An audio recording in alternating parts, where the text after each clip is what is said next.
Oi, alunos! Na aula de hoje a gente vai falar sobre os sólidos geométricos, quais são eles, em quais grupos se dividem e quais as suas partes, ok? Então eu vou começar falando sobre os prismas. O primeiro grupo de sólidos é formado por prismas.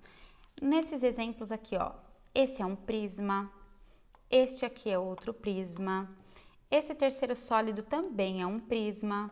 Então temos aqui 3 exemplos de prismas. Outro grupo de sólidos geométricos são as pirâmides. Olha aqui, por exemplo, temos 2 pirâmides, estas duas. O que diferencia ou define uma pirâmide? Ela precisa ter uma base e todos os lados têm que ser iguais. Então, olha só, essa aqui tem 4 lados, então é uma pirâmide quadrangular. Esse aqui tem 1, 2, 3, 4, 5, 6, 6 lados, então é uma pirâmide hexagonal. Então, nós temos essas pirâmides aqui e temos também o terceiro grupo, que é formado por 3 sólidos: a esfera, o cilindro e o cone, que com certeza você já conhecia, pelo menos o cone e a esfera, né? Vamos agora às partes dos sólidos geométricos. Os sólidos são definidos por algumas características e partes. Não são todos que têm todas essas características, alguns têm, outros não. Vamos ver agora. Como exemplo, eu vou usar o paralelepípedo, que é esse que está aqui do nosso ladinho. Então, as primeiras partes do paralelepípedo que nós vamos ver são as faces, o vértice e as arestas. Olha aqui o exemplo. O que é uma aresta? A aresta são essas linhas aqui dos sólidos, tá vendo? Todas essas linhas que unem as outras partes são as arestas, como essas aqui do exemplo. E o vértice? Vértices são essas pontinhas que juntam as arestas. Então, aqui tem vindo essas 2 arestas, elas se encontram aqui nessa pontinha, então esse é o vértice. Olha aqui, tá vendo? Esses aqui todos são vértices, são pontinhas. E o que é a face? A face são essas paredinhas aqui, tá vendo? Todas essas são faces. Como pintado aqui, ó, uma face, outra face, ok? Então, a gente já viu essas 3 partes. Outras 2 partes são as bases de um sólido.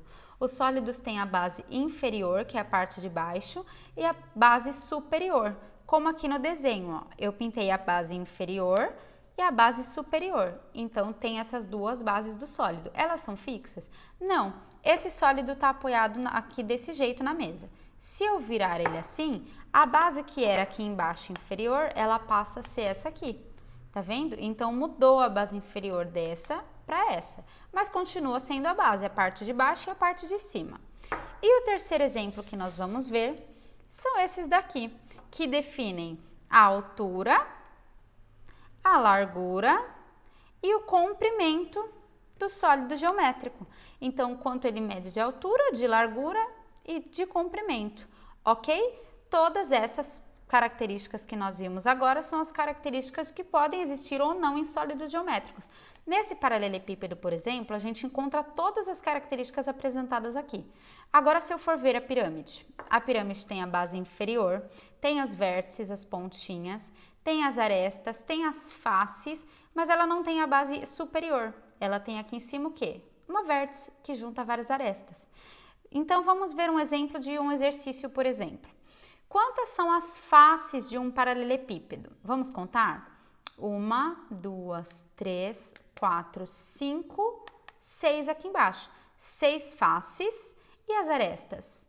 1, 2, 3, 4, 5, 6, 7, 8, 9, 10, 11, 12.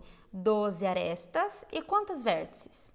1, 2, 3, 4, do outro lado 5, 6, 7, 8. Então, nós vimos que o paralelepípedo tem 8 vértices, 12 arestas e 6 faces.